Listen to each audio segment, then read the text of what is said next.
We're ready when you're Ready? Okay. Welcome everyone to the April 20th, 2026 meeting of the Housing and Homelessness Committee. My name is Alec Militic, and I am the chair of the committee. Tonight we are joined by Community Coordinator Brian Lafferty. Meeting is called to order at 6:31 p.m.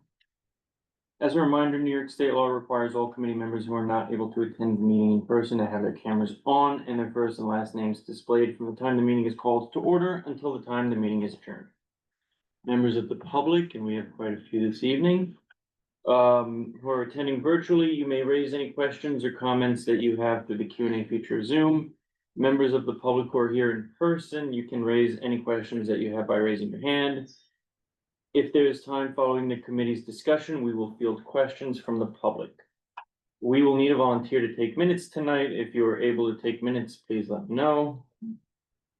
Any volunteers? I can do it. You got a volunteer, thank you. We will attend by roll call. Brian Lafferty will conduct the roll call. Thanks, Alec. Committee members, when I call your names, please indicate you're present. Iowa Thide. Don't see Paul. Joan Beck. Here. Thank you. Liz Burr. Here. Thank you. Eric Goldberg. Here. Thank you. Sandra Lepton. Here. Thank you. Alec Militek. Present. Thank you. Rich Mintz will not be with us this evening. Dee Perez. Present. Thank you. Will Perry. And see we're on. Samir Thanadar. Present. Thank you. James Vera. Let's see, James. Jerry Weinstein. Here. Thank you. Thank you. And Shuya Zhao. Present. Thank you. With 9 members present, we have a full. Great, thank you. The agenda for tonight's meeting was distributed ahead of time by the board office and is reflected on the screen before you. If there is no objection, we will adopt the agenda. Members of the committee, if you object to adopting the agenda, please raise your hand. Seeing no objections, the agenda for tonight's meeting is adopted. The minutes from the March 16th, 2026 Housing and Homelessness Committee meeting are being drafted. When they are ready, they will be shared. In order to conduct an efficient meeting, let's observe a few ground rules. No one may speak until granted the floor. Committee members who are here in person, if you have a question about committee business or wish to make a motion, please raise your hand and I will identify you so you may speak. Committee members unable to attend in person, if you have a question about committee business, you may raise your hand through Zoom and I will identify you so you may speak. All committee members, it is extremely important that only one person speak at a time so that members of the public watching at home can understand what is being said by each committee member. The chat function for committee members present via Zoom should not be used for committee business or questions about agenda topics. All such remarks should be made on the record by raising your hand through Zoom. Chat should only be used to alert us to any technical difficulties you are having or to state in writing information like an email address that was already stated aloud on the record during the meeting. Okay, so tonight's agenda, item number 1 is the continued discussion on the future of the 30th Street Men's Shelter. So when we met last month, we had agreed to try to reach out to the DHS to see if they could come to this meeting this evening and sort of talk to us about the future of the homeless shelter. As well as to have some questions prepared that we can present to them ahead of time. Unfortunately, they were not able to come this evening. They were receptive to receiving our questions. However, as of this evening, they have not responded. So we are pretty much in the same place we were last month when we first heard the news that the shelter is closing and effective May 1st, which is next week, all future residents of the homeless shelter will be rerouted to one of two alternate sites located in Manhattan. So I think I'll open it up to the floor to kind of talk about sort of like what we want to see from the site going forward and any outstanding information that we still need. My thinking is that the city has publicly stated that they are going to talk with other agent, or DHS is going to talk with other agencies as well as get guidance from City Hall about the future, the exact word is redevelopment from the mayor's press release, that was the official word, redevelopment of the site. Seeing how the shelter is closing on May 1st and how we haven't really heard of any public information. I'm thinking that as a committee, we should probably talk about what we want to see in terms of redevelopment, to use the city's word, of the site. So I'll open it up to the floor if there are any ideas. Oh, I have a couple of questions. Sure. Number one, I mean, the building is a really beautiful building. It'd be kind of sad to demolish it. Mhm. But I don't think it could work for residential. So, and you know, and being it's in that medical corridor, I think, you know, a lot of medical users would just jump on it. But there is on the corner, as you pass the site and you go towards the river, there's a parking lot. I'm just wondering if that could be part of our vision and develop residential on that parking lot, because we did a little research about how much you could build. And I think you could build it between 150,000 and 250,000 square feet.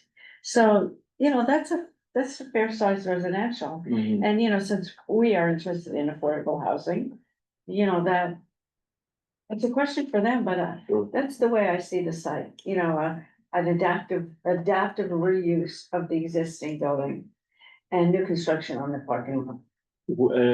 When you say adaptive reuse, you mean? Doesn't have to be a hospital. It could be any kind of facility, but a facility, not, it wouldn't work, I don't think. Not as a shelter or as housing, but like a You know, community facility of sorts, or yes, cultural or a or another medical medical facility. use. You know, I have a feeling they're gonna lean towards that, because that is the corridor, no?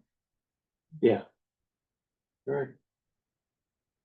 Very. So as we were gathering at 6:10, the Times published an article about folks on Third Street suing the administration about lack of public notice. Mhm. I bring it up, that's a thing, but also it gives the history of the space and how the Bloomberg administration proposed transforming it into a hotel and conference center.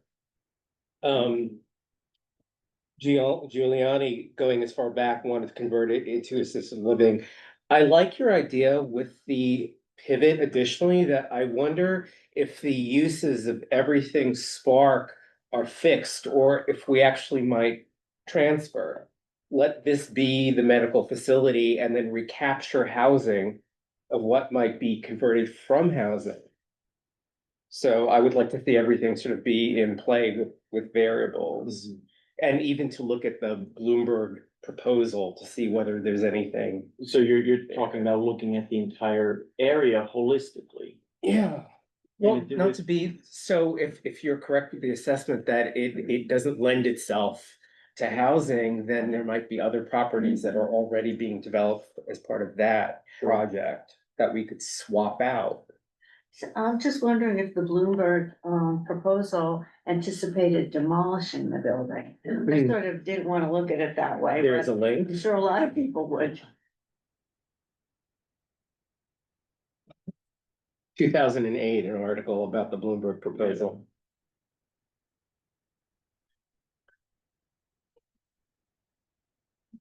I mean, my thinking is that since this is a homeless shelter and the largest in the city, is that it shouldn't I guess like the future use of this building should be consistent with what it has been recently. Now, that doesn't mean that I think it should continue to be a homeless shelter. But as we heard from the Coalition for the Homeless back in, I think it was October or November, when they presented to this committee, they said that the solution to the housing, to the homelessness crisis, as well as the housing crisis, is deeply, deeply, deeply affordable housing for incomes ranging from 0 to 30% AMI. So if there was kind of a way in which the city could work with other agencies and even the community board, to identify ways in which they can provide deeply affordable housing for that income band at this site, I think that would be a win, right? It would be a great way to bring deeply affordable housing to the community. It would be a great way to help address the homelessness crisis, because all of a sudden you'd have deeply affordable housing that people can afford. And I think to your point, Joan, is that you probably wouldn't need to demolish the entire building. You could probably easily retrofit it. Yeah, I don't Or- know the light and air requirements, how deep the building goes. That's what I couldn't. I'm not sure. I've never visited the facility, but from what I can tell at the facade, it appears that there's buildings that front the streets, and then it seems to be a little bit recessed in the Yeah, middle. there's a lot of like surface area. Right. So that you could do housing. You Yeah. could do, I don't, yeah, you could do it. You could, Mhm. I think. I mean, someone who knows would really have to work. it out. Right. Because sometimes you get these buildings and they're very deep with no windows. Mhm. So then you can't do housing. Well, I don't think that like, the people living in that shelter would have been living in conditions in which they didn't have any windows in their units. Yeah, but it wasn't units. I'm thinking that it was like dormitory style. It was, was I've been in there. dormitory It was Yeah, dormitory. it's Yeah. a place that needs vast amounts of, TLC. yes, I mean, I was last in there 10 years ago. And at the time, it felt like an institution, Really? yeah, like a place that was unsettling to roam about. But yeah, I mean, just another comment, and that's, I think part of the reason why it was finally condemned. Mhm. But just again, we've spoken a little bit, like this is a huge lot of land that's on an avenue, Right. where we've talked about density concerns mid-block and other places. Mhm. At least from my perspective, when we're talking about a housing crisis, whatever kind of housing you would want, but I would optimize as much, build as high and as deep Right. as possible Yeah. on First Avenue as possible. And at least for me, then however many housing units you could get, to make it work. Whether it's, government subsidized, government funded, or public-private partnership with set-asides. I think you just need to use that space where there's not actually a lot of interplay between neighbors and complaints and the typical Mhm. like issues that happen. It's prime real estate that's right there on First Avenue and the river. That's a great point. So do you envision demolishing what's there now? I mean, honestly, I'm indifferent. Yeah. But, I mean, you could keep the facade in some space. I mean, I'm just saying from having been inside and I walk by there pretty frequently, like it would probably just be gutting it. So, I Mhm. mean, I'm sure there's value to keeping, something that's a nice design and historic, but how you could integrate that into the property, I don't know, but I would say that's not, for me at least, a primary concern. Sure. So just for research, it's May of 2008 that EDC announced plans to convert into a hotel and conference center. 18 years ago next We month. could probably, it's also built in 1931. It was Yeah. part of post-depression. Well, they did build a conference center next door to it, Yeah. so maybe, I don't know if they would want two conference centers. Or maybe they have- Steve, I saw your hand was up. before. Yeah, no, I mean, I second that we do obviously need to put housing there, whatever it ends up being. Whether that has to be for financial reasons to make it work out, to make the project pencil out, as they say, if there needs to be a mix of housing, we'll take as much affordability as we can get. And because we have so few government-owned parcels Right. in that we have free to do something within Right. in this district, that we have to maximize housing for it, and especially, bringing it back to what, Jerry said, Spark didn't give us any housing. Mhm. That was the big hurdle there, and so now we They have committed dorms now for we have, students. no, I mean, as far as I know, there's. I'm not placement, yeah. sure. Sandy, do you Placement, know? Student dormitories. at Spark campus? Student dormitories were established elsewhere. Elsewhere, Okay. Where was not that in our from? district. It's the hotel that's at Lexington and 53rd. Yeah, Oh, I know I that. forget what it's called, yeah. And they actually had the same rent for the first, I forget how many years, so they did accommodate students. Okay. So So they there they is- put housing somewhere else, but Yeah. not in our district. And so that, therefore, I think we need to really press on this one to Mhm. say, you didn't give us any housing. And I think before too much time passes, we should pass some kind of a resolution. Yeah. Because that puts it out there that this is what we're saying, and it's Right. harder for them then to sort of say, well, that's not part of the plan. And that's a great point, Steve. I mentioned at the top of the meeting that it's going to close on May 1st, and we don't have that many more meetings before we take a summer recess, and we have only one after today in which we can pass a resolution that will go before the board, and that would of course happen after the shelter closes. It's So I really think we should be, closed. Yeah, well, it will officially, they've been turning people away. there's nobody in there. Right, and so up by May 1st, nobody will be there going forward, and everybody's gonna be turned away to one of the other two shelters. I think they're gonna have a few employees kind of directing people where to go, but, right, to Steve's point, I think we do need to be on the record and say, this is what we wanna see out of the site sooner than later, because the window of opportunity, I think, is really closing. So, What's the land? the city, DHS, Department of, DHS. Department of Homeless Services, Okay, actually owns the land. correct. Okay, this seems odd, and owns the parking lot as well, whatever. Well, I don't know who owns the parking lot. It's listed as Bellevue parking, so that's helping us. Okay, The hospital parking lot. okay, this was the other, interesting, the other one. How did they get them? Well, maybe that's not a question for us, how did they get to own? If it's also for city land, how does Department? Homeless Services Because get the to own? Department of DHS is a city agency. Yeah, City I guess, agency. yeah, I don't know how ownership works in the city, Yeah. okay. I just wanna make one other point too, is that we're gonna involve city, we can involve residents in this discussion, so I think we really, that's the fair thing to do. Right. And so for us to decide that makes me uncomfortable. Yeah. So, so we can raise it, but I know we really had put that on. Right. Jenna, unless you had some contacts outside of in the community, and Yeah, we're quite sort of passionate about that, so I don't wanna let that go. They're mostly just, there was an issue where the door to the building used to be on 29th Street, Mhm. and they shifted it to 30th Street. And so there was a big hullabaloo about that. But other than that, there were some issues with the people who live there. Right. Were kind of like loitering in ways they'd never loitered before. When it was a homeless, when it became a homeless shelter, sure. Just recently, well, this last calendar year. Once it got cold, everything kind of calmed down, but when the weather was warm, Mhm. there was a lot of safety concerns because it seemed like the shelter was shooing them away from their side of the street. So then they would just go across the street instead, and that's a domino effect of like safety. concern. And that was something that I think we heard from a few residents who spoke last month, is that they were concerned with largely safety and the current conditions of. Yeah, and I think it was also related, just generally safety around the schools. I remember there being some talk from other meetings.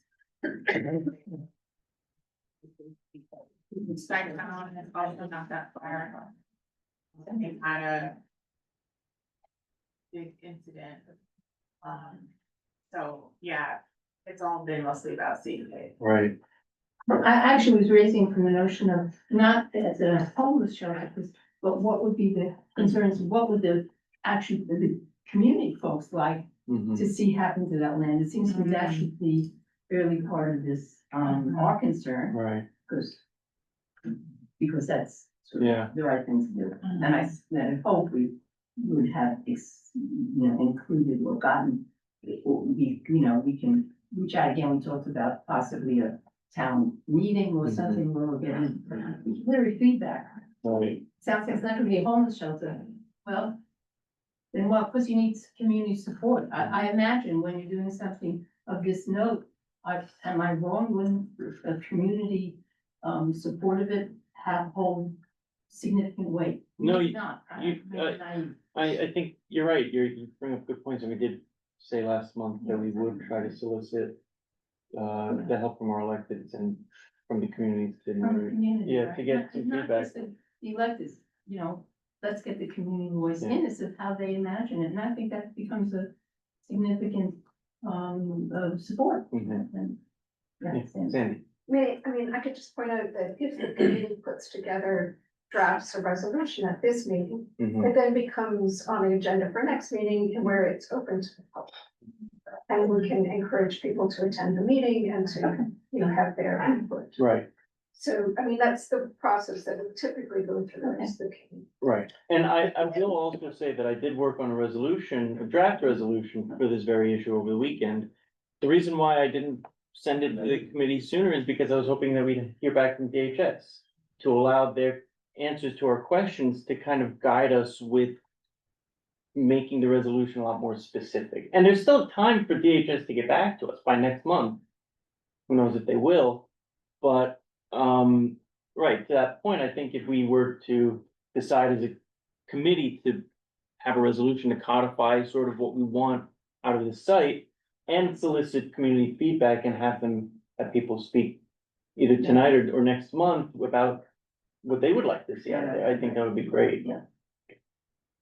Yes, I'm new here, but one thing that I, Introduce yourself. yeah, please, yeah, What's your, you know, your just name? jumped right into it, I'm sorry. Yeah, yeah. Completely. no, you're all good. I am Samir. I joined in December as a midterm replacement. I live at 39 and Second, and I work in Democratic polling. Well, what's your hopes on being on this committee? And like, Oh, what happened and what's your interest? I've been working in like national politics for the last 5 years, and I just wanted to get more involved locally. You know, I live in this district. I've lived in this district for 5 years, and that was kind of my hopes and dreams for getting on here. Can I just push it? And why housing? Why housing? I mean, housing is everyone's biggest Okay. budget item, right? Yeah. Like it's so expensive in the city. Yeah. And Samir also has a great background with data. Like, That'll come- you've been rooted. Yeah. Yes. That'll come in very handy in current and future data planning work. I hope that we're so. doing, so. But yeah, I just wanted to also, put another vote in for, housing in this, Mhm. on this plot of land. As I mentioned before, it's incredibly needed in our district. Right. I have seen, one thing I want to note is I have seen in elsewhere in the city, there's been, I don't know if this has been like fully part of the housing complex or just like, part of it, but there is like housing for formerly homeless individuals Mhm. as a part of other developments, and I wonder if that's something that if we're replacing a homeless shelter, maybe we could provide more permanent supportive housing for, individuals who used to be homeless and, if that's something that can make sense here, that would be interesting to see. Yeah. That's a good point. I mean, the consensus really from the entire committee seems to be housing, which is great, because that's the name of the committee. Yeah, right, who'd have thought? But I guess what's a little bit more to be fleshed out is kind of what kind of housing and how we want to see the housing and how we can engage with the community to kind of establish housing on this site. So, Well, one thing that struck me for the meetings that I have come to is that we talk about affordable housing, but it's not really defined. Because it can be affordable in the sense that it's 30% of someone's income. Or it could be affordable to middle class people. I mean, we know what it isn't, market rate, but what is it that people, when they say affordable, what is it they mean? affordable for whom? Yes, Yeah, yeah. exactly, because, and Samir brought up formerly homeless people, just kind of some of the housing that I've developed. It's developed in a very particular way, and you need, rent subsidies and things like that, but I think that it's a very good point that he makes. you know, of course, it could be mixed income. But I don't think it has to, it's just my opinion, I don't think it has to be some market rate. You can do it, you can do it, you know, you can go up to 100% of AMI, 125% of AMI. And get government subsidy, which is how you have to do this. Without involving a private developer. Well, I was only thinking, since we have a majority of New Yorkers who are rent burdened.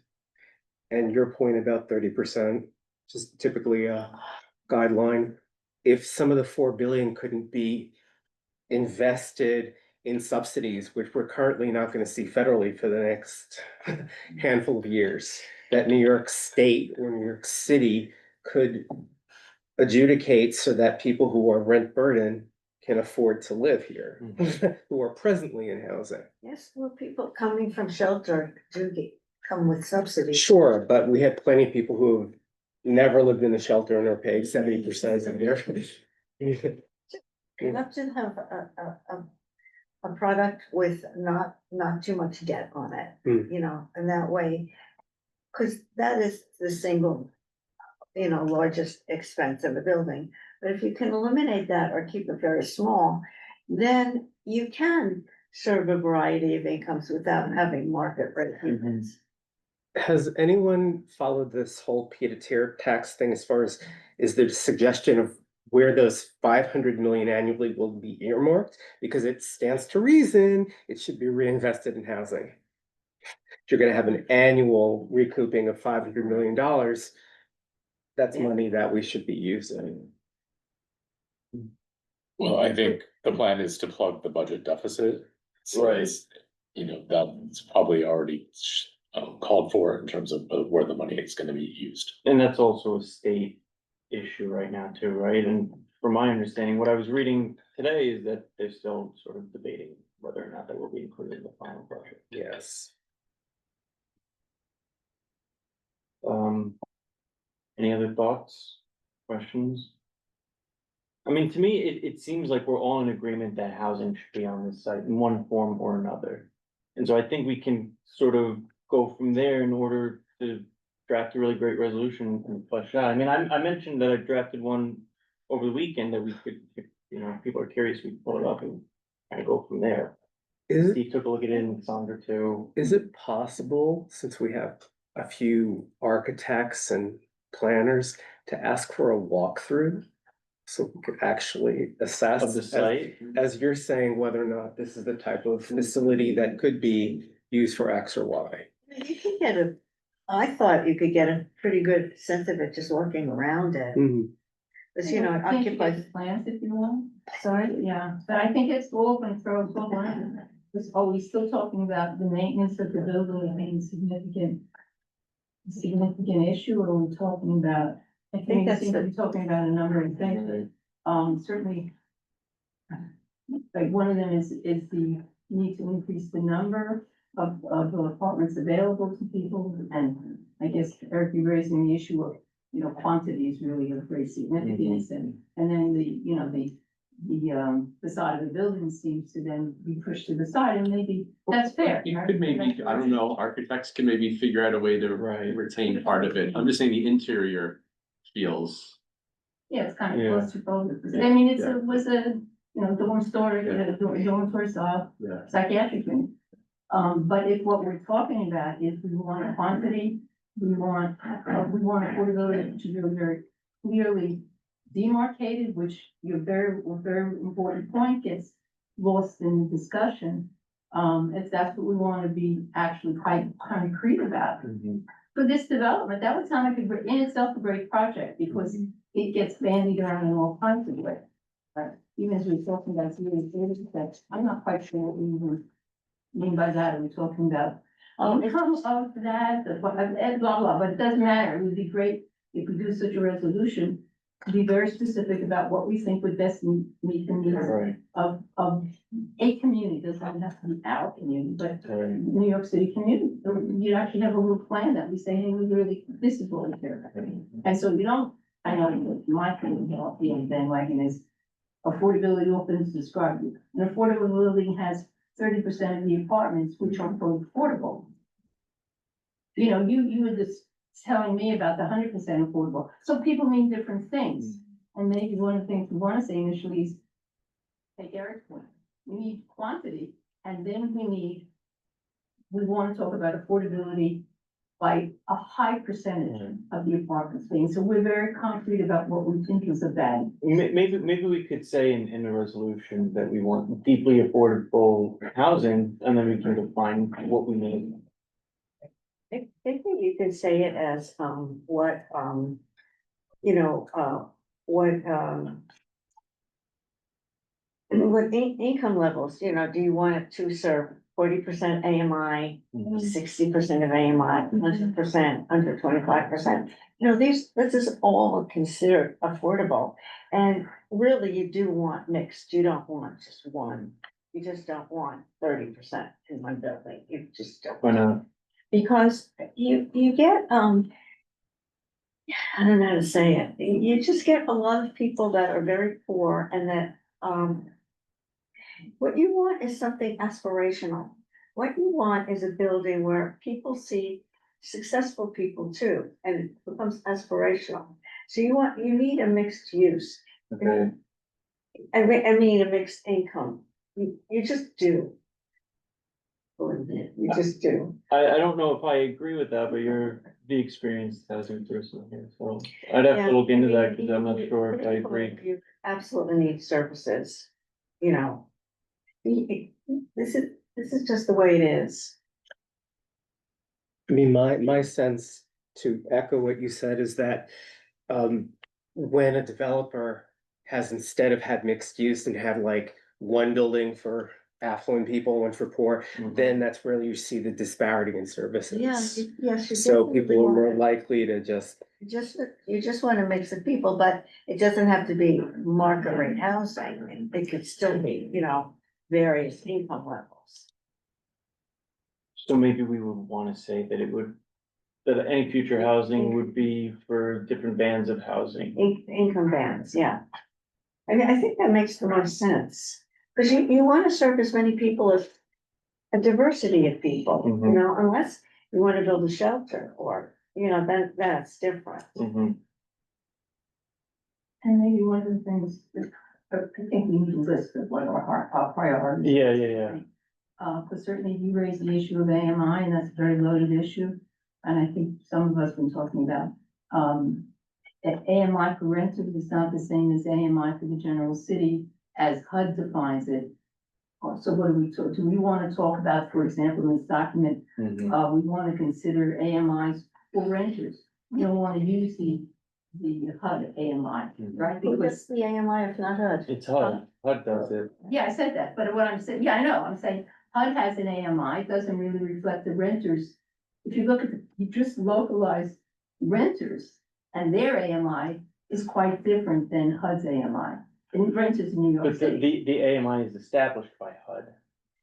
Yeah, but you can figure out, you can do the math, get the AMI for renters, right? To get the median income for the classic renters in New York City, right? You find out what their median income is. Okay. HUD does it for, you know, for New York Plus, you know that. But I'm saying you can do, and there is now data to say the AMI for renters, New York City renters, is around $70,000. The AMI for a family of three, AMI for HUD is about 130, 140,000 family of three. So you can say in this document, one of the things we would like to see happen, I'm not saying we'll do this, but imagine in a little list, we want to consider using the AMI for New York City renters Okay. as a basis for the diversity of rents charging.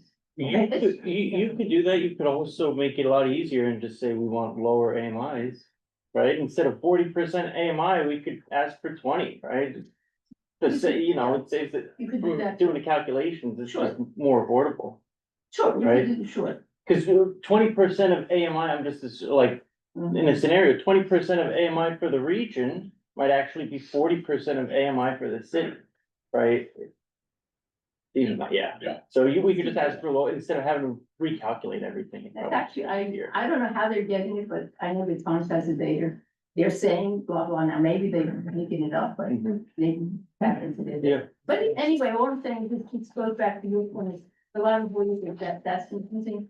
Do we want to construct a document in which we're raising some of the issues that we've been sort of bandying around as a committee for a while? Mhm. And is this an opportunity for us to clarify some of the things that are our own hierarchy of concern, that's all. So one of them being, one that, what constitutes an affordable building? Is it 30% of the apartments? Mhm, Make that building affordable? mhm. Or do we want some other definition of what constitutes an affordable building?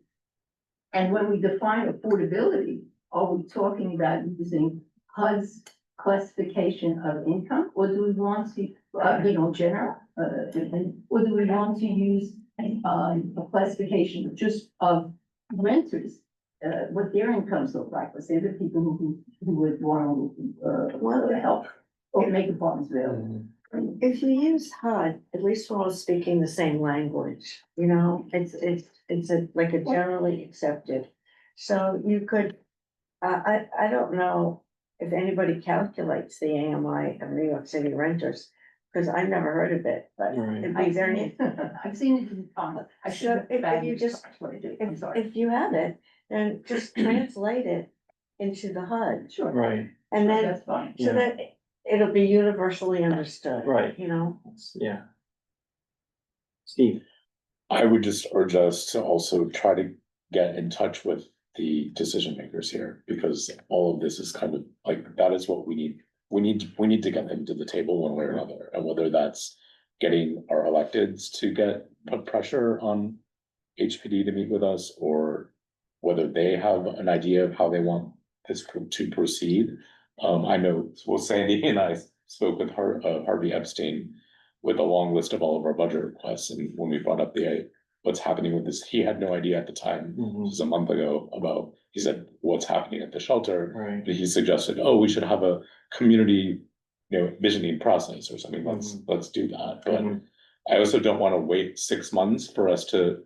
So I think two things, Yeah. the short term is get a resolution out, so we put a stake in the ground, Mhm. saying we need housing. right, The details will be worked out at some point, and yes, it will have community input, but we do need to get in touch with the decision makers, because Yeah. without that, they could be coming up with something else. Right. Yeah. So, and to build off of that point, we don't know the timing for this site at all, right? All we know is that the city said it's gonna be redeveloped, they didn't announce when that development plan is gonna come out, and they didn't announce what it will look like. And Have so to they, that point, I think it's really in our best interest to be proactive about what we wanna see here. so have they decided if they are going to, have the adaptive reuse of it, or, if they will just tear it down? We don't know, we Okay. don't know anything.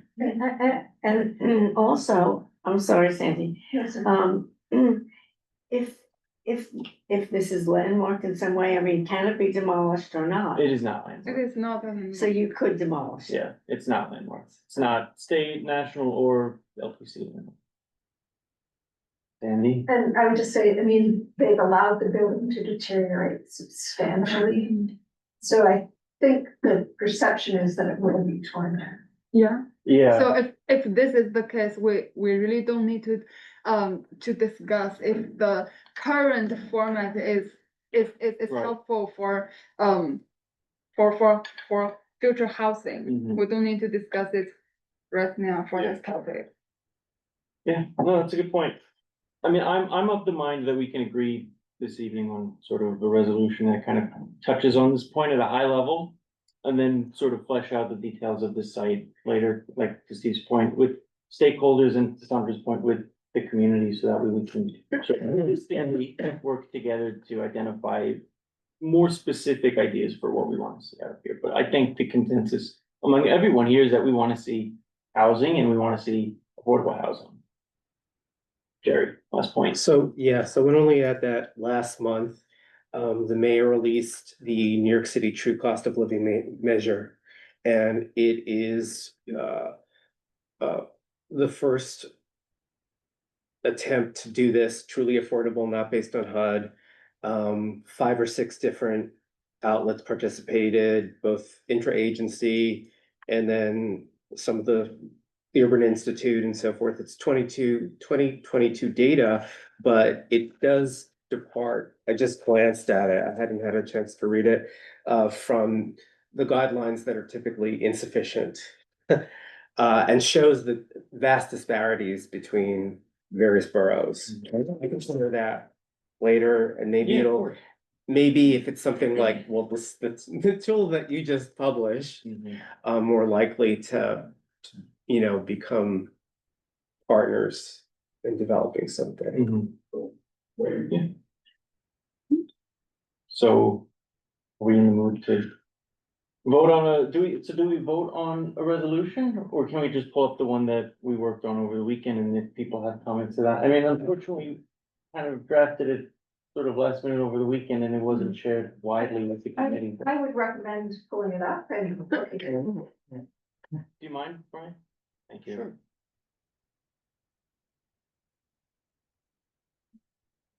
And if you choose to vote on it now, you can wait and not bring it before the full board until, for another month. Yeah, and, yeah.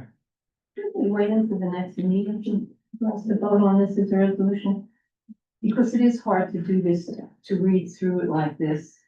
And that's Yeah. fine. I mean, At least you yeah. could work on it tonight. No, that's fine. Yeah, that's yeah, fine. yeah. I'm Yeah. comfortable to have to vote on something like. And I think this will, this is going to have to change because it's kind of really specific, but I think we want to be a little bit more broad about what we want to see out of the site, right? Like I said, we want to see 0 to 30%, but to Joan's point, we want mixed affordability, right? And What do you mean by the 0 to 30%?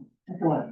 AMI, Of the federal, of the HUD AMI, so you're saying 0 means somebody has no well, income? 0% of anything is 0. Yeah, right, right. So you mean somebody who is unemployed and is no. Somebody without income, and this is also corroborated by what we learned from Coalition for the Homeless, right? Is that one of the solutions to the homelessness crisis is deeply affordable housing Yeah, that reaches bands at They- 0%. that impacts affordable. If we give more people on the lowest income more housing, that creates more affordability inventory across all bands Mm-hmm. or across all incomes in the district. So it's beneficial to try to serve them, but I understand Right, developers. and I mean, just the thought I had too is I don't really know if we have any housing that is for 0 to 30% of, income bands in this community. 30% is coming from shelter. That's what it is. So, yeah, I mean, and I don't know if we have any of those income bands in, 30% AMI housing within this community district. But anyway, And I digress. I mean, one thing that people have pointed out is that it's expensive to live in this district. Yeah, it's one of the most expensive. Right, so having a range of incomes still addresses affordability in our district. So maybe we should make it more high level instead of being so specific. A Maybe range of- Maybe a a range, range of affordable housing that reaches different bands of, right, from 0 Income to levels. 130 or whatever. it is God. that- No, that I'm is- sorry, we're right back to 130, we're talking $200,000 income. Right? No, that's like, depends, is that a family of 4? No, family of 3. So- No, wait, yeah, it's a family of 4, will be close to 200,000. So anyhow, I think it needs to be discussed and just not. Well, whatever you want Yeah, to yeah. come up with, but.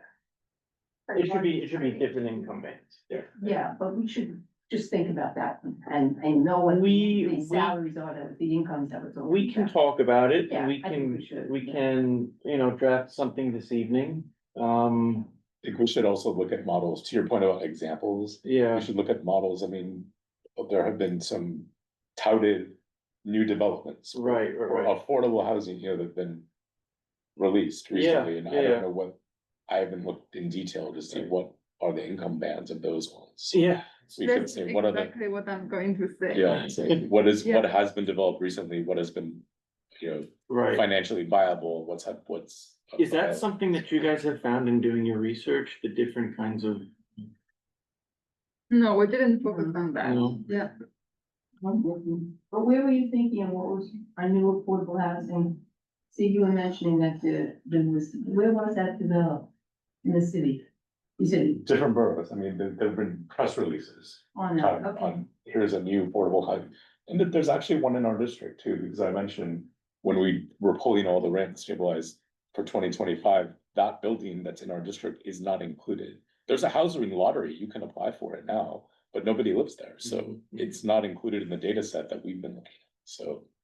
And they have, you know, the income levels and things, so that's a new development in our district.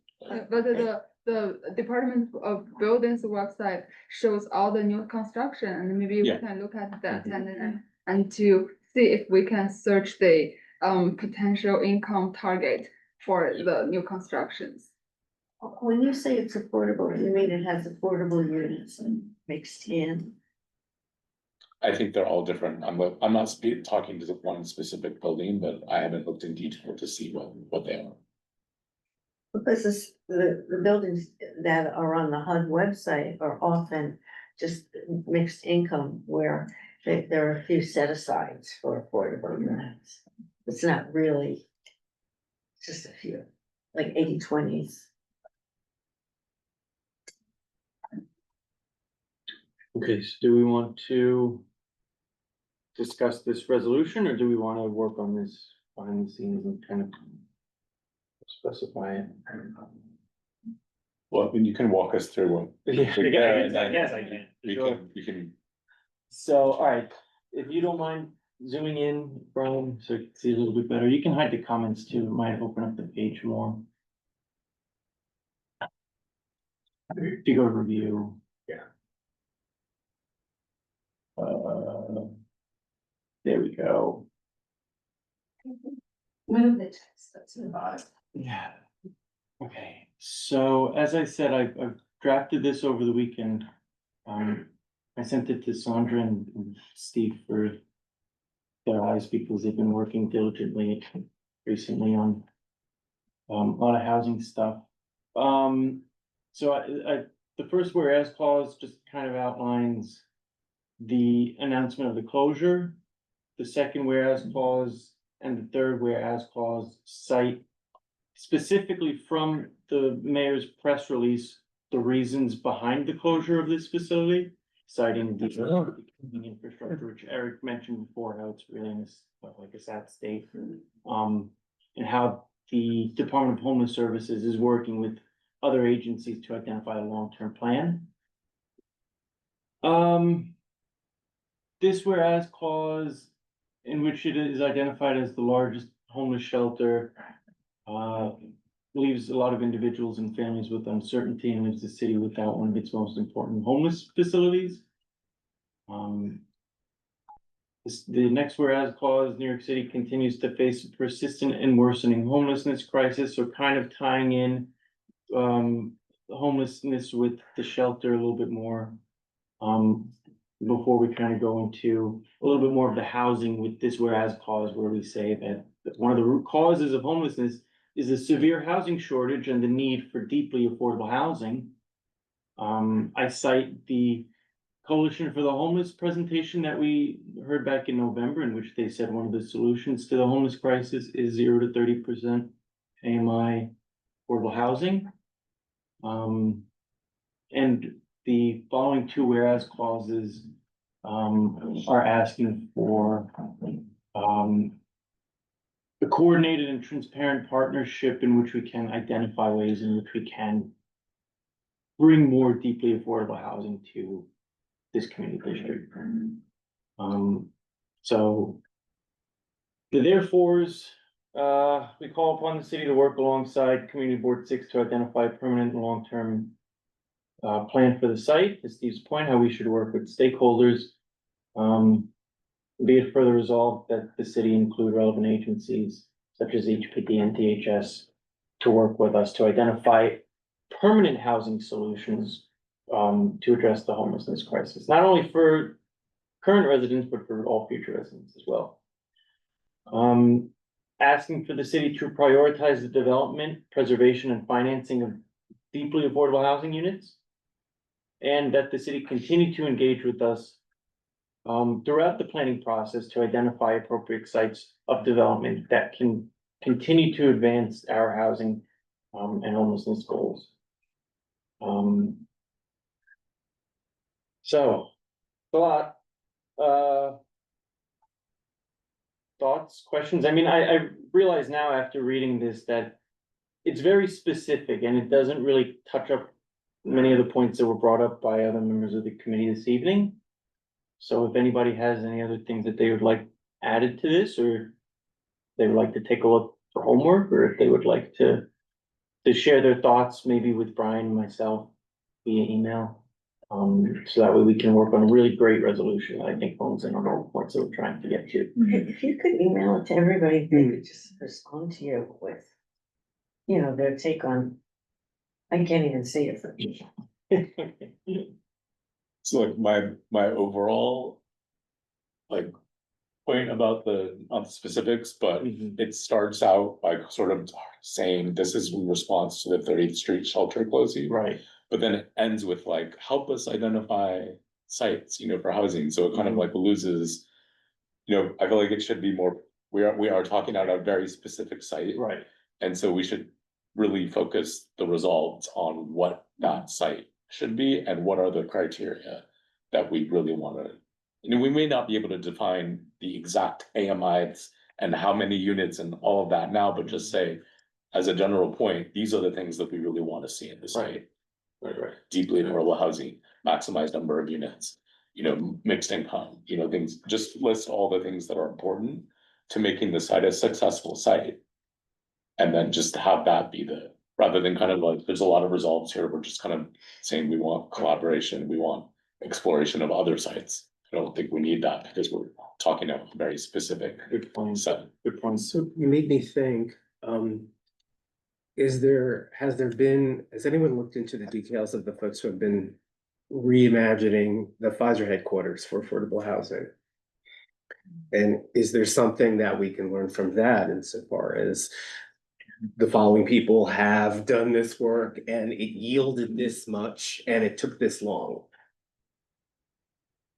I mean, I'm happy to look into that. Yeah, One other, Sandra. yeah, and it sort of goes with what you're saying, so you start off at the beginning about the shelter and what will happen. And you do make a big, it becomes really directed towards homelessness. Mhm. And I think it's it's two issues then. And I Yeah. think you should play on, what Steve is saying, the first part.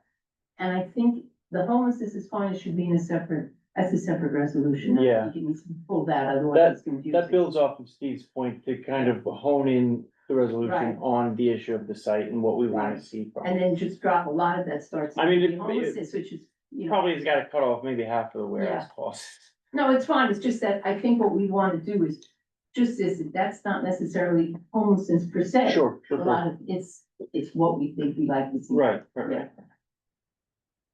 Okay, so I guess what we can do is we can circulate maybe this draft, Brian, to the committee, and then we can work. If people have other things that they would like added to it, feel free. I don't want too many cooks in the kitchen. I feel like that kind of sort of muddies the water a little bit. So if people would like to have other things that they'd like to discuss for this resolution by next month's meeting, feel free to come prepared or share with me. Other whereas clauses and other things that you'd like addressed in this, that way we can include it as well.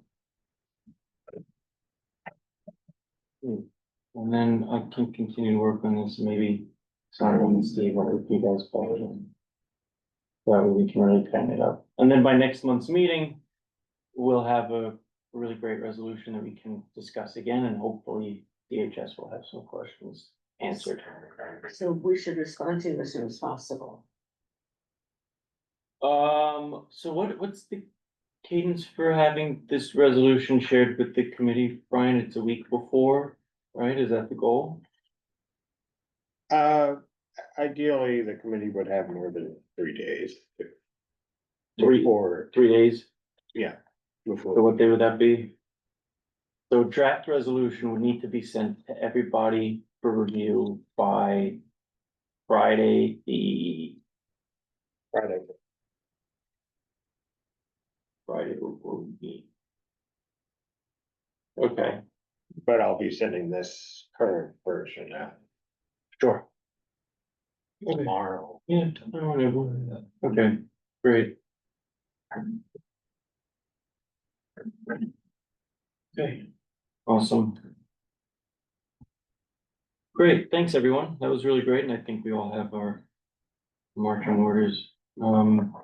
So on to agenda item number 2, the continued discussion of fiscal year 28 statement of district needs for housing, land use, and economic development. Brian, if you will. That's what we just shared.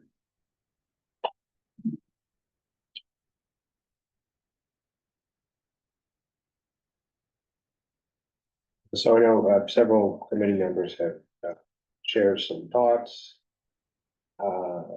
regarding what they feel is the most important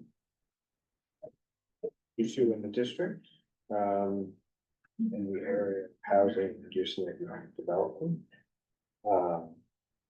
Currently, affordable housing creation is the pick, if you will. However, I know so far, those members who have shared their thoughts seem fairly evenly split between affordable housing creation and affordable housing preservation. So, But these two are generally the top two versus. Okay. yeah, of those who have responded, that's a committee has responded. But certainly, you could choose any of these, you could even a category. What does affordable housing preservation mean? So Like, what was the little blurb last, or did we include this last year? It was the blurb that we did. the most recent choice was affordable housing creation. Okay, But I would understand affordable housing preservation to be preservation of units that are affordable. Of course, like affordable currently. to whom, but Yeah, there's different, as we know, there are many different programs. Right. Available. So, And didn't the committee collect together some data on how much affordable housing we've lost in the last mhm, few years? Maybe that's pertinent for I discussion. think so. Yes. Yeah, yeah, and I did compile everyone's thoughts into one document. We'd like to. so these are comments that people have shared. Okay, great. It's anonymous, everyone, don't worry. Yeah, it is anonymous. I didn't include any names, to ideas, but. And sorry. Yes. Is the consensus that we don't have much affordable housing to preserve? So Well, as I said, it seems to be fairly even split still between no creation and factor. preserve. Do we not have much affordable So- housing to preserve in our district? Yeah, I mean, we know the numbers, and so that was actually, when I was reading through all the comments, I agree, preserving affordable housing is important, however. We simply have lost most of it. I am sorry to say, we don't have much left in the district, so we have 100,000 units of housing in CD6.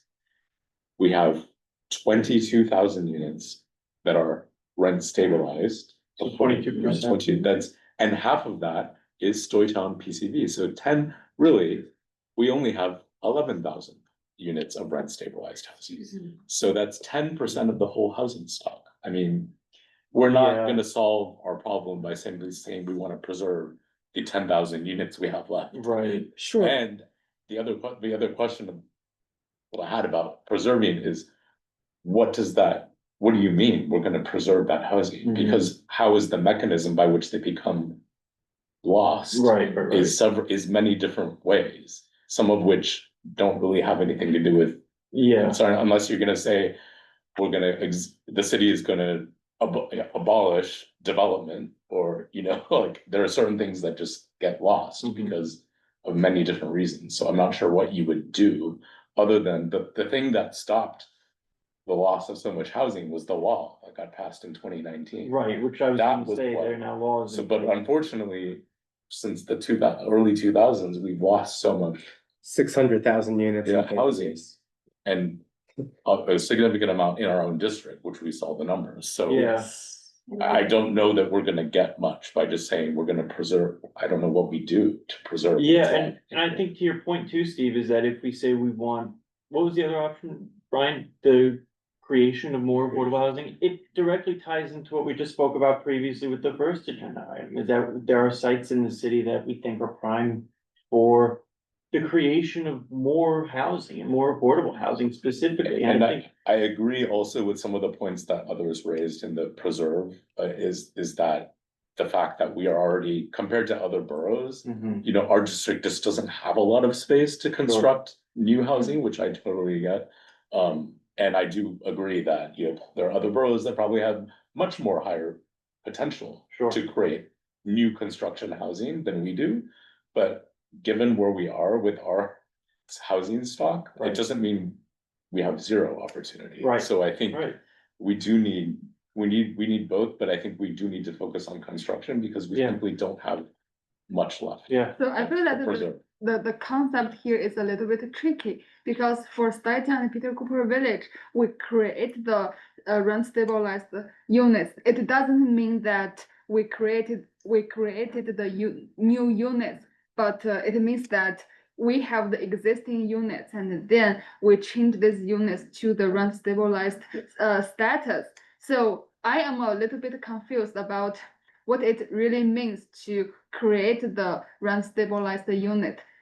Does it necessarily mean that we need to construct more, or we can just change the existing units and we make this some percentage of the existing units to rent stabilized? I think it So means it a is little bit of both, tricky. right? tricky. Because the second option is the preservation of. Yeah, what so we- my understanding for the second concept is that we preserve the existing rent stabilized units, and it means that we preserve the existing units, and then we can in some kind of ways we can make this existing units to the rent stabilized status. One of the issues that came out of this, I think, rule is that, when these rent stabilized units, to convert them back, I think that's what you say, can we sort of break them back in? Yeah. Is that they came back in at much higher rents, and so the problem with Stuytown, Peter Cooper, is that, the rents for quote rent stabilized are very expensive, so if you look Right. at a one bedroom at $5,000 and say that's in the affordable range. One is the it's like, 12, oh my 10, God, two it's bedroom. It's so confusing, it is very confusing, right, and I think it. Yeah, but at least it is good for the long run. So for the next 10 years, it is still rent stabilized. It means that after so many years, and the rent is okay compared to other market rate. Well, there's Yeah. another thing we've left out of discussion, I don't think we really wanna get into it here, but it's a good cause eviction. Law, right, which in fact also freezes rents on newer buildings, right? And so, we don't give it enough publicity, right, and so that's something, oh, you do, Eric? Well, not necessarily, I'm just saying again, I'm subject to that, I'm getting an 8.5% increase. Right, This year, because that's what buildings now do, is they just Right. give everyone 8.5%. But it's not 25%, or I think Yeah, I'll double I the know, rent, I'm right? just saying, So we yes. gotta look at Yes. that part. Yes. But yes, you're right, but Yeah. certainly if we could address it, we don't wanna do it tonight, but I just really Yeah. do wanna make that point, it speaks to Shuya's point, is, at least it's okay for now, well, but, this is really an issue that we wanna hold on for a good cause. It got sold out on the state level, we know that, but it's something we should really work more on, and we also should work on it, it only exists when you live in the apartment. If you move out, the landlord could do whatever Right, he right. wants, right? So we need to also work with the electeds to say, you gotta work further on the good cause, and then we've got a much wider, you know, wider group of So- proposals, but we don't. I- So that's as not- far as the district needs statement, We don't wanna do that tonight, I just had, I just was so frustrated, because, you know, I realized we never talk about that, and it's a real issue, you know. Sure. That's all, I'm sorry. but as far as the district needs statement, Sandra, are you leaning towards therefore, are you leaning towards the creation of more affordable housing or the preservation? So, bring the previous rent stabilized units back is called preservation instead of recreation, right? I wouldn't. No, Or is it and upgrade? here's another thing too, with the district needs statement, Brian, with the district needs statement, we also write a blurb. And we have the autonomy to include whatever we'd like to in this blurb, right? There's no like script that we're given. So if we vote on one of these two options, which are the top options apparently, we can, in this write-up, include specifically what we want. So if we say, Brian, if you don't mind scrolling up to the options, just wanna see them again. So if we, let's say we choose affordable housing creation. We can say in this blurb, we wanna see existing market rate created into affordable housing. We wanna see new affordable housing created with new development. We can write whatever we'd like to. Okay. Gary? Yeah, I would have a clause like preserve and build. In my case, specifically, and I shared this, and Sandra, I think my landlord was one of many in the city who, because there was no oversight, he deceptively never filed with DHCR, and only after a class action where the settlement entailed mine and another person's stabilization, did he list just those two apartments, but not the other four? And so multiply that by many tiny apartments across the city. And I think the way I would put it is that when we're creating this new stock, that we do have a rigorous way of accounting for them so that the past practices don't happen with these units. Right. Yeah, my inclination is to, if I were to pick an option tonight, it would be the creation of affordable housing. For those reasons mentioned, is because we can include sort of language in that blurb to highlight points that we think are important. And that also provides us with a lot of leeway to dictate the points that are really important to us. Whereas if we say preservation, it's kind of hard to say, well, you know, we want to create new affordable housing because that doesn't directly correlate with preservation. Whereas if we say we want to create affordable housing, well, you can easily say we want to create it by preserving existing housing or by turning existing market rate housing to affordable housing or by developing new affordable housing. So that's my thoughts on it. Yeah, you'll see, we currently have affordable housing creation as the most important issue, and then in the narrative, you say, in order to support and retain existing population and promote economic diversity, we call upon the cities to provide new or reclaimed low and moderate income housing within our district. Oh, was this last year's? Oh, so it already touches up on that issue a little bit, yeah, so there's a lot, there's also a precedent, which is great, we also have past precedent in which we allude to the preservation of affordable housing. And is there, I think I asked this at the executive committee meeting last week, Brian, but did anybody ever find out if there's a character limit to these? I don't believe that the character limit, exists Okay, currently. okay. I'm not 100% certain of that. Yeah, I don't think there is. yeah, No, there's no character. No. yeah, I think that's, I mean, and we're not in danger of, that was a this previous. is fairly short, so I'm not in danger of reaching. We're not gonna write a 10-page essay. No. It's not, Yeah. I mean, I'm sure some of us would like to have, but. Yeah, previous iteration. Program Okay. had a character. Okay. Right, that's what Jesus said. pretty sure that, But he said even the character limit at that point was something like 3,000 characters, yeah, which is like a page and a half, right? 2 pages. right, so, you know. We certainly can. Be quite verbose in narrative, I mean, that's. Okay, so what's the procedure going forward? Do we have to choose this evening which option we'd like and then going forward, work with that or? Committees are at different stages Okay. in the process. You know, if there is a consensus around a particular choice, it kind of sounds like there is, it might be helpful Can to, we do a show of hands for, you could do a show of hands, I could also do a roll call vote, there aren't that many. For one of the Committee two members, options. so it wouldn't take, Danny says show of hands? Yeah. Or rather, I'm hearing show of It hands. could- We it go- could- Any objection? Okay, so can we scroll back up? So since the top 2 options were the ones that drew the most interest for the committee, do we have a show of hands for? And we can only select one district need statement, so we can't select 2. So right, one choice. so by show of hands, who thinks that our one choice for district needs statement for the Housing and Homelessness Committee should be affordable housing creation?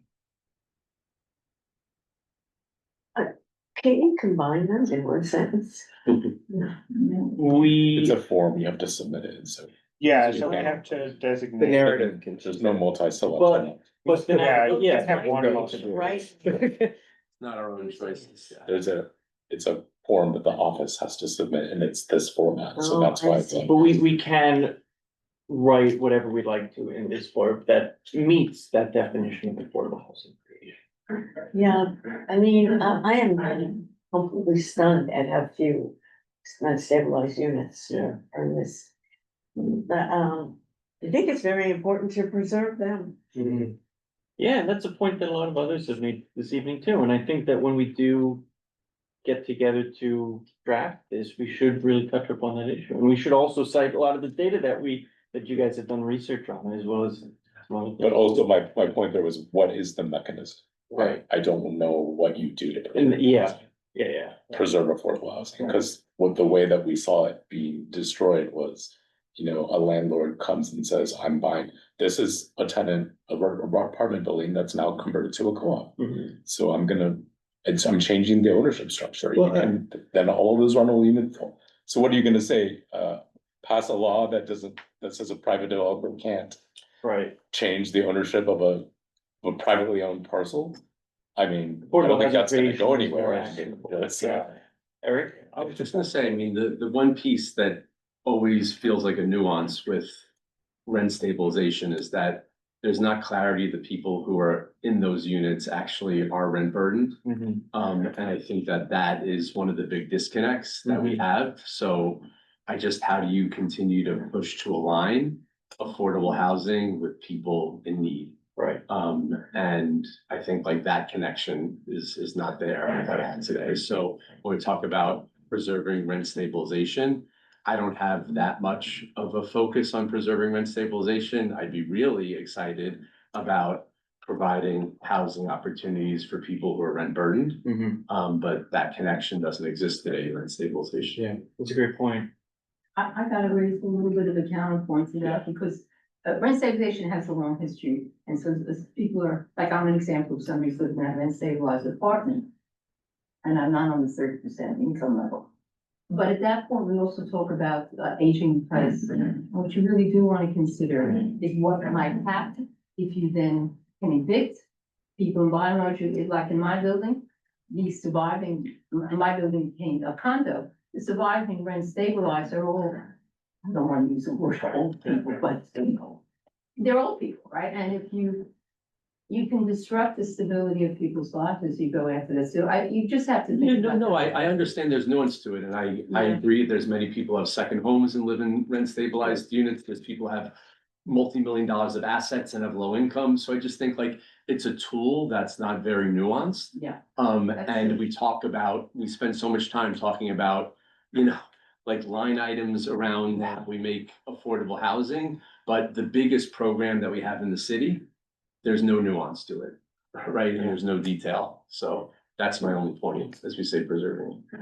You know, I think that one thing to keep in mind is that people who live in rent stabilized apartments, even if they're not rent burdened, they have no option to go anywhere because of the differential between their rent as a rent stabilized tenant and anything else out there in the market is it's not possible for them. You know what I mean? If there were all levels of rents available, then people would have the opportunity to move. But I think of myself.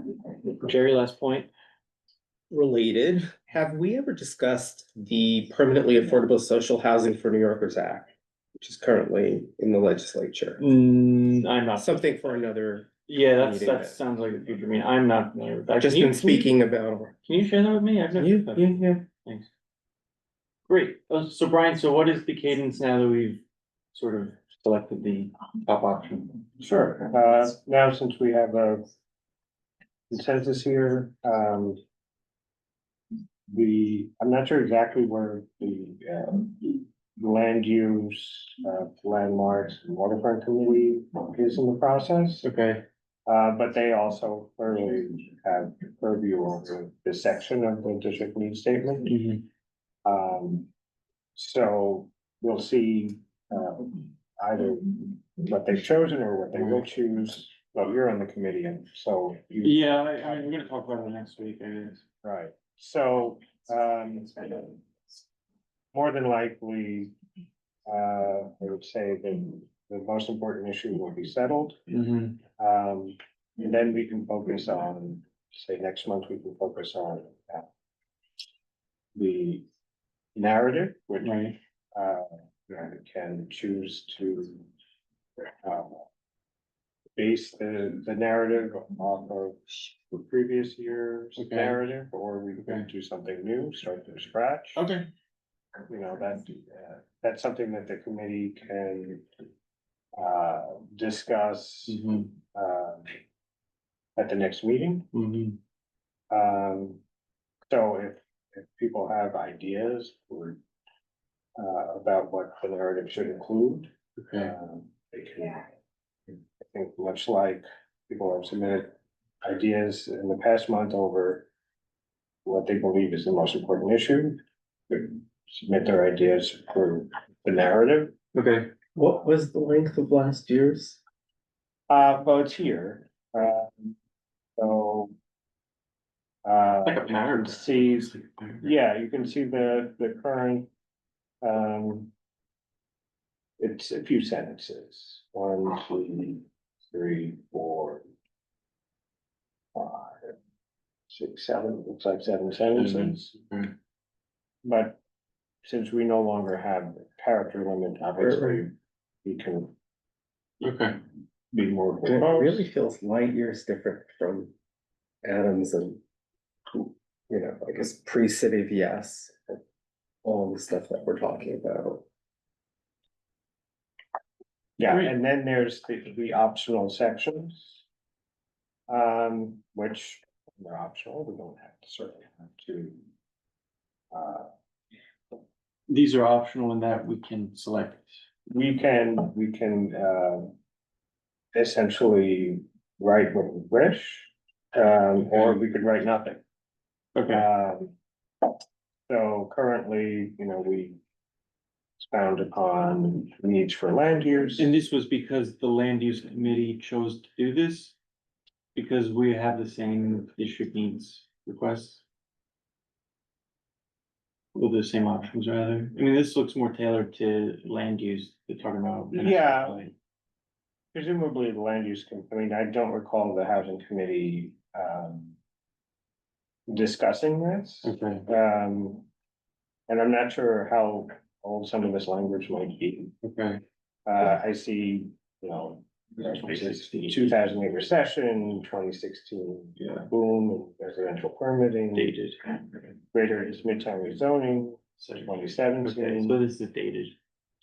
You know, it certainly could be updated, but And also, if you wish, since we're not bound by a character limit, if you think this has historical value. Okay, Mentions the 197A plan from 2008. right. Alright, so this is mostly like housing, excuse me, land use. That's land use, yeah, and then you could answer, needs for, or expand upon needs for housing, which would be more, for the housing committee, obviously. Okay. To take the lead on. Gotcha. But, you know, it would be helpful if there are people who would like to volunteer to take the lead and say that they are. Sure, so I guess the immediate next step for next month is to think about the blurb. Think about what we wanna write. Okay, Yeah, and if you have ideas, and, so, you know, homework for the next meeting, you know, I'll send in, all the members an email, just asking folks to share their thoughts, Okay. and then we can discuss them. then yeah, that sounds like a good idea, At the okay. next meeting. So Because it's, we don't wanna do the work of the committee by email. Sure. Uh, okay, great, yeah, so then, Brian, if you can send us this email out. Everybody has homework to think about things that they would like to include in the narrative for the district needs statement, and then next month we can work as a committee to flesh it out and include things that we want, and then tailor it and workshop it and Yeah. make it look perfect. Great, I mean, I would just say that what our subcommittee task force, whatever you wanna call it, has been working on. Is kind of feeds into. perfect, Because yeah, it's kind of the background of like, what housing stock do we have? Right. And therefore, what are the needs? Yeah. How is it? and I think the work that you guys have been doing is gonna be really, really important to include as much details as we can Yeah, in maybe it's- this narrative. For that to live on in a document like this is Yeah. what the point of our Exactly. data extraction was, so. Great. Thank you, Brian. Thanks, everyone. So it sounds like we reached an agreement on what is most important. I would concur. Okay, great. So moving on to the chair's report. Brian, if you don't mind pulling up that comment document. So yesterday, or the day before, I believe it was, we received we being myself and Sandra received an email from Sandy that the Manhattan Borough President sent an email out. Yes. Which was kind of weird, because they sent an email last week letting community board chairs know that the Department of Housing and Urban Development, HUD, is seeking, I guess, a rule change that would require affordable housing landlords to register, is it non-residents, right? So essentially, anybody who is not a legal resident of this country would have to register their status with their affordable housing landlord. So essentially, NYCHA residents who are not legal residents would have to register. And so this is obviously problematic because it gives the federal government the information to know who is a legal resident and who is an illegal resident and where they are living. So the borough president sent around this comment template, and I encourage everyone to take a look because it's just a template, but it captures a lot of really great points. That I think a lot of us would agree with or might want to sort of edit to make more personalized. But the reason why I'm bringing this up is because there's a comment period for this rule change. And the comment period closes tomorrow at 11:59 PM. And we were just told about this on Friday. So we don't have time, unfortunately, as a committee to take a stance on this. We don't have time as a community board to vote on submitting comments to HUD. So I would implore everyone to take a look at this. Brian can send it out to everyone a little later. To take a look at this and to read into this rule change. And if you're so inclined to submit your comments to HUD about your opinions on this. To HUD, not to the borough president. It's to HUD, yeah. I would say just any comment, you don't need to go granular, just to Right. get on the, like the whole architects, that was 100% against, like, Mhm. this arch. And of course, it didn't matter, but we should all speak out. You should definitely make your voice heard. And Brian, I don't know if you're on that email from Sandy where it includes the link to where you can submit your comments, but I can send it to you as well. Send them and go. Yeah, so, Sandy said is, you can as a community board respond, we can only respond individually. right, And you really have to read carefully, it was astounding. yeah, it's Shocking. I'm like sorry, really, I'm gonna only say, I shouldn't, but I will. It's frightening of what the implications are. Mhm. In other words, you're in NYCHA. Your brother shows up because he's gonna get killed where he's living, right? He knows it. And he can't get in, he's undocumented. You take him in because, and by the way, you can either lose your apartment or you can have your brother, you gotta throw your brother out. it's really It's like, it's, sorry, I became my Jewish self because you can imagine the parallel. Oh, we don't, was Jews were unaccepted in this country at that period of time. And what, you're gonna throw your relative out or lose your apartment? But yet that's what's being presented Yeah. here. Well, I think they want to eliminate public charges, They want to eliminate what? public charges, period. What do you mean public charge? The idea of who is a public charge, who uses various safety net systems. And how they could then say you're going to be a drain and you're not eligible for citizenship, which Yeah. you've applied. Whatever it is. I mean, So I I think it's a little bit of that, it's a little bit of finding out who's legal and who is. And the undocumented, they're still the undocumented. Right. And we want them, either you get out or they get out. And- Right. But anyhow, read it yourself, but Yeah. take it seriously. So, yeah, so It's federal. I implore you all to definitely read into this, and you have until tomorrow midnight to submit your thoughts. Which is really like incredibly short notice, and it's unfortunate that we can't, as a community board, take a position on this, but to Jerry's point, there's 9 of us here this evening, so that, has the potential to be 9 comments as opposed to 1 as a community board, so that carries a lot of weight.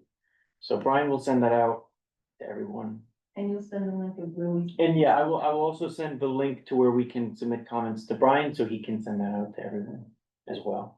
I might just forward you that email actually, because the borough president's email has some good information also, if you're not on it. Great. The other But thing, I have a quick question. yeah, So why is it from the borough president instead of the mayor or the state government? that's a great question. Yeah. I am not really sure. I think because they said that they brought it up at borough board. And I guess he was probably he being the borough president or his staff was following up with what they discussed at borough board. And borough board occurred last week on Thursday. So Yeah, the third Thursday. it's the 3rd Thursday of the month. Well, I think implicitly that we can also reach out to the mayor, the AG, the governor.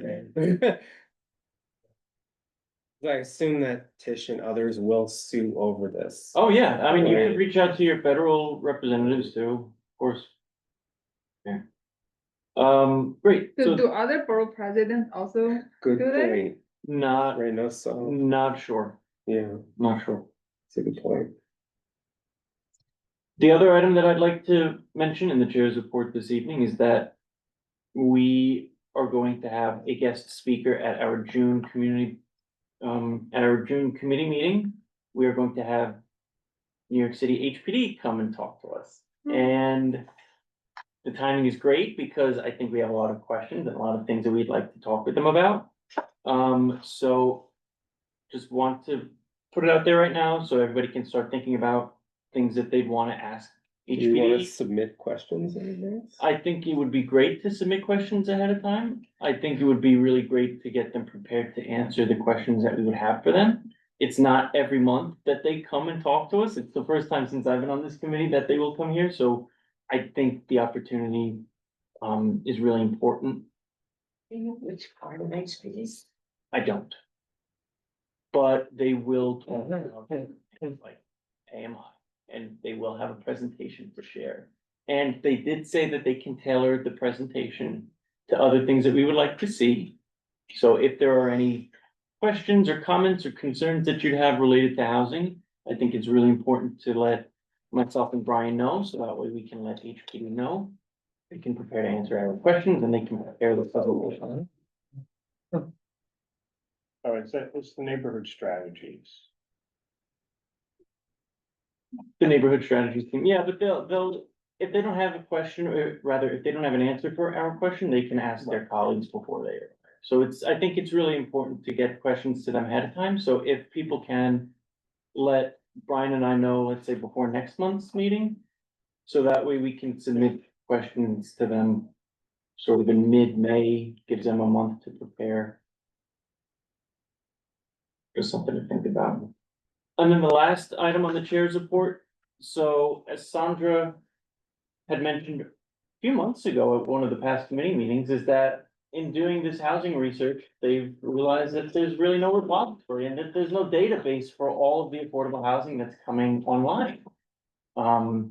And so we worked together on a draft resolution asking the city to create this database that would be able to house affordable housing.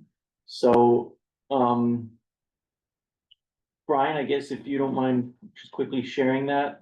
Unfortunately, we didn't have time to share this with the committee ahead of time. Yeah, pretty straightforward. It's pretty straightforward, so if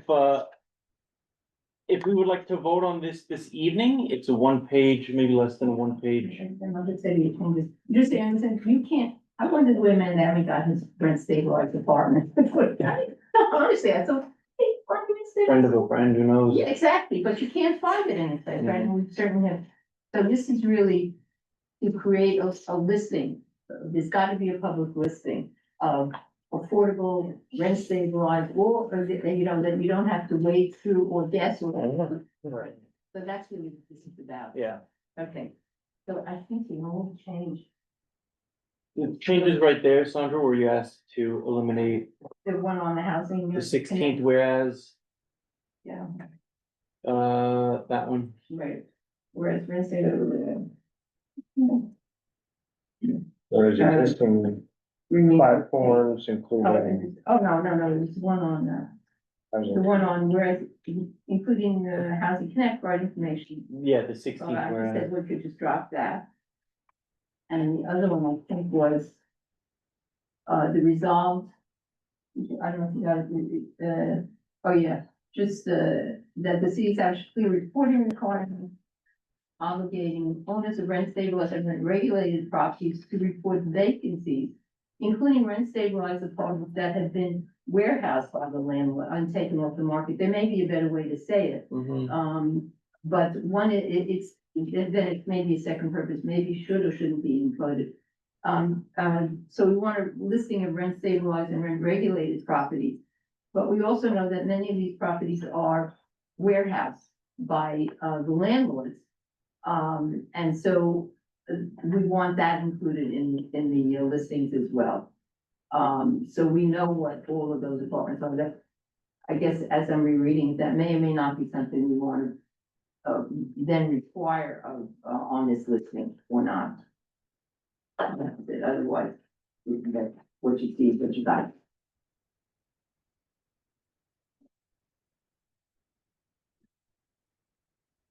So yeah, so is this something that we would like to go through this evening?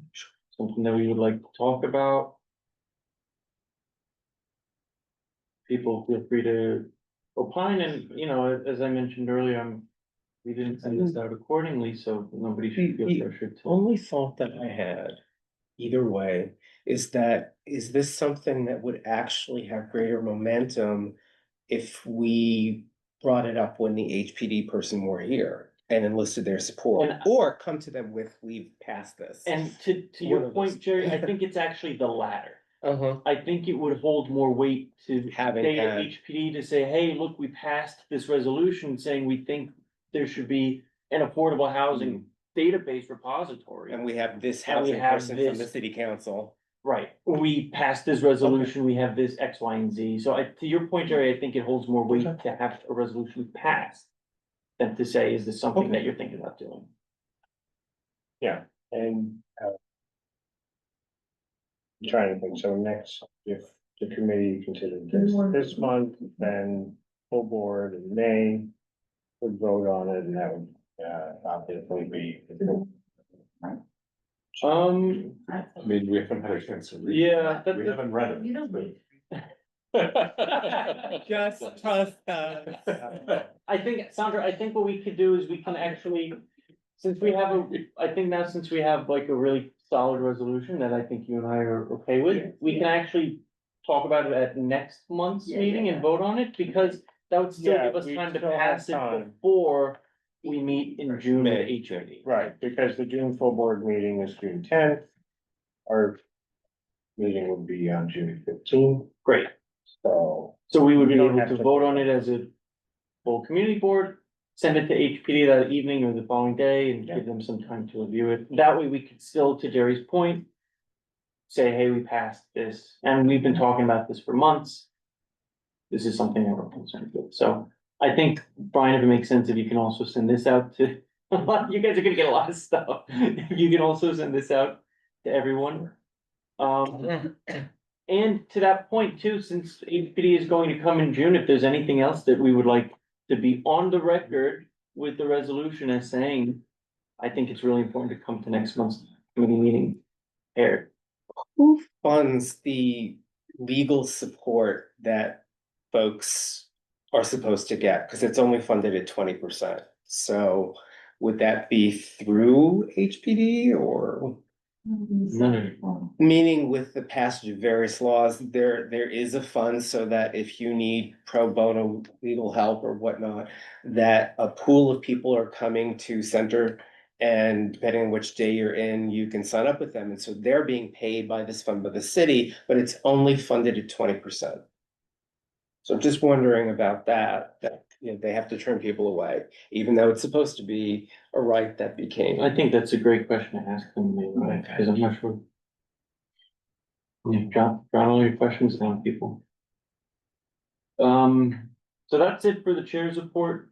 Item number 4, old or new business? Anyone? No? Great. Great. I didn't see any hands actually, to be honest. Oh, humans? There were a few things in the Q&A. If you'd like, we can, do you wanna go through what's in the Q&A now? People have come, they will come. Yeah, John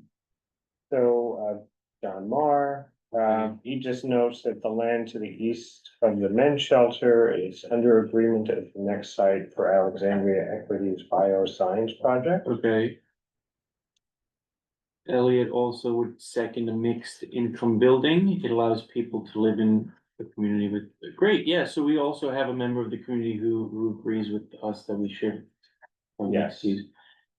Nina Brody says, is there any new discussion about means testing for rent stabilized apartments? That's a great question, and I'm not really sure about the answer to that. I think that's probably something that we can ask HPD when they come to us about means testing for rent stabilized. apartments.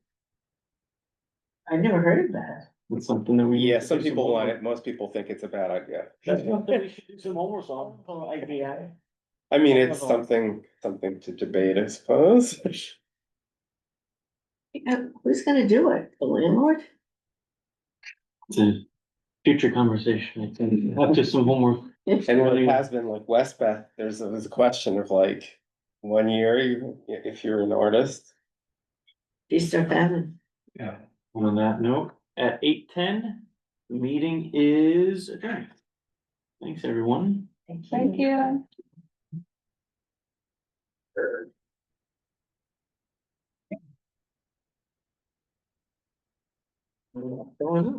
Yeah.